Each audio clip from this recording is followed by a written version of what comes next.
Shalom, selamat pagi Bapak Ibu Saudara yang dikasihi Tuhan. Kita bertemu kembali dalam acara Renungan Pagi Spiritual Life.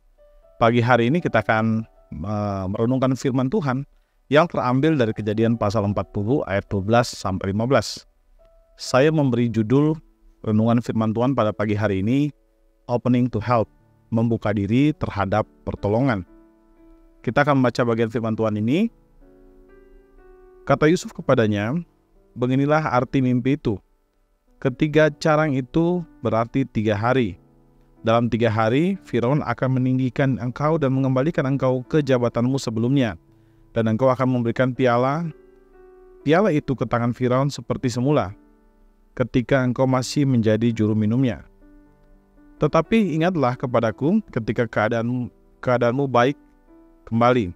Tunjukkanlah kebaikanmu kepadaku dengan menceritakan tentang aku kepada Firaun, supaya aku dikeluarkan dari rumah tahanan ini. Sebab sesungguhnya aku diculik dari negeri orang Ibrani, dan di sini pun aku tidak pernah melakukan apa-apa yang menyebabkan aku layak dijebloskan ke dalam liang tahanan ini. Bapak Ibu Saudara yang dikasihi Tuhan, di dalam bagian firman Tuhan yang baru saja kita bacakan ini menceritakan tentang kisah Yusuf di penjara.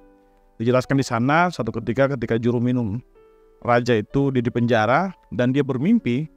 Maka Yusuf kemudian menafsirkan makna mimpi itu. Yusuf melihat bahwa juru minum ini akan dikembalikan dalam posisinya semula, yaitu di istana Firaun. Dan karena itu, Yusuf meminta kepada juru minum itu untuk menggunakan pengaruhnya agar membebaskan Yusuf. Saudara, Yusuf tidak meminta keringanan hukuman. Yang dia minta adalah dia mendapatkan keadilan. Ingat bahwa ia adalah korban dari kejahatan. Korban dari kejahatan kakak-kakaknya yang kemudian menjual dia, dan juga korban dari fitnah istri Potifar. Jadi yang Yusuf minta di sini ini bukanlah sebuah tindakan nepotisme, tapi dia hanya menuntut keadilan yang seharusnya dia dapatkan. Nah saudara, salah satu hal yang bisa kita pelajari dari bagian firman Tuhan ini adalah bagaimana Yusuf belajar untuk membuka diri bagi kemungkinan pertolongan Tuhan melalui orang lain. Ia tidak hanya menunggu mujizat, tapi juga membuka diri bagi cara Tuhan yang lain, khususnya menggunakan orang lain untuk menolong dia. Nah saudara, sebagai orang Kristen tentu kita tidak boleh bergantung kepada manusia, tetapi bergantung hanya kepada Tuhan. Tetapi ini tidak berarti bahwa kita harus menutup diri dari pertolongan orang lain.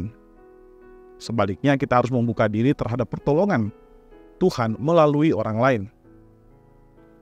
Memiliki iman atau beriman kepada Tuhan berarti juga dengan rendah hati mengizinkan Tuhan bekerja dengan caranya yang kreatif, termasuk juga melalui orang lain untuk menolong kita. Jadi saudara, melalui renungan pagi hari ini, kita diajarkan bahwa Tuhan bisa bekerja melalui apa saja, termasuk melalui orang lain. Karena itu, ketika kita menghadapi masalah, meskipun kita tidak bergantung kepada manusia, tapi kita juga membuka diri kita supaya Allah dapat menggunakan banyak cara untuk bisa menolong kita, termasuk menggunakan orang-orang di sekitar kita untuk menolong kita. Karena Tuhan bekerja dengan caranya yang ajaib dan juga caranya yang kreatif. Amin. Saudara, mari kita mengambil waktu sebentar untuk merenungkan firman Tuhan yang baru saja kita dengarkan. Saudara, apakah saat ini saudara sedang menghadapi persoalan atau pergumulan? Mari kita mengambil waktu sebentar untuk berdoa, meminta Roh Kudus memberikan kepada kita kemampuan untuk percaya kepada Allah dan berserah kepada Tuhan.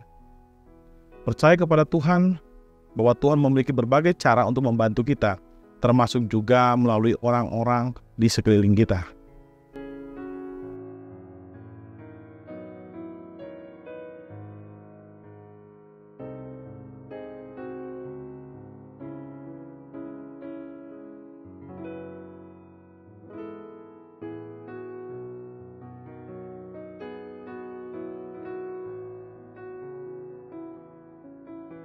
Saudara, marilah kita terbuka dengan berbagai cara yang Allah gunakan untuk memberkati kita atau untuk menolong kita, termasuk melalui orang-orang terdekat kita.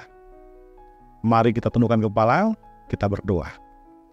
Ya Tuhan Allah kami, bersyukur untuk kasih dan setiamu kepada kami. Terima kasih jika Engkau telah memberikan kepada kami kesempatan untuk bisa menghidupi hari ini Tuhan. Kami juga bersyukur buat firman-Mu yang sudah datang kepada kami, mengajarkan kami untuk merendahkan hati kami, membuka hati kami untuk segala kemungkinan dapat Engkau gunakan untuk bisa menolong kami, termasuk menggunakan orang lain di sekeliling kami. Ajar kami untuk membuka diri, sehingga Engkau dapat menolong kami melalui pertolongan dari orang lain. Terima kasih Tuhan. Kami juga berdoa menyerahkan hari ini ke dalam tangan-Mu Tuhan. Apapun yang kami kerjakan hari ini, kami mohon Engkau menyertai kami dan memberikan kepada kami kemampuan supaya kami bisa mengerjakan semua tugas-tugas kami dengan baik. Dan juga Tuhan, kami berdoa supaya apapun yang kami kerjakan, biar itu semua mendatangkan kemuliaan bagi Engkau saja. Di dalam nama Tuhan Yesus Kristus, kami berdoa. Amin. Amin. Bapak Ibu Saudara yang dikasihi Tuhan, demikian renungan kita pada pagi hari ini. Selamat menjalani hari ini dan Tuhan Yesus memberkati Bapak Ibu Saudara sekalian.